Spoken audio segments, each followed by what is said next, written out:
Alright, now we're out here on the Ford Escape. What we're gonna do is we're gonna be installing a new start switch here. Push button start.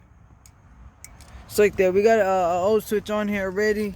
Pretty much how this works is it pulls out to start it, push back in.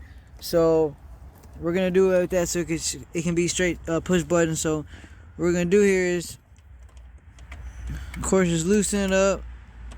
Take this nut off. This piece, it comes right off.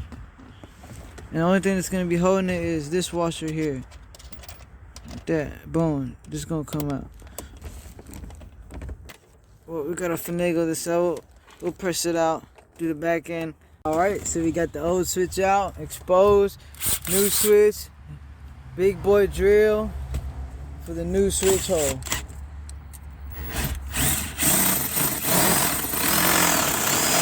Alright, so he's got the Phillips going into the switch now, and all we're gonna do is thread in both sides, tape them off so we don't have any no wires touching ground back there, sparking stuff up. Alright, a little tape is going on so we can test out the switch. Alright, so we're gonna test the switch real quick. Turn to the accessory. Let's go ahead and hit the switch. Yes, sir. Push button. Okay. We'll go ahead and finish this up. Install the switch in our new hole right here.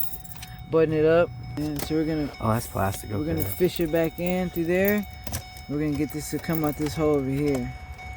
Alrighty, so this is what we're looking like right here. We'll go ahead, put our key in the ignition over here. Turn it, accessory, all the way on. See, it doesn't work like that. But tell you what, it'll work with our push button.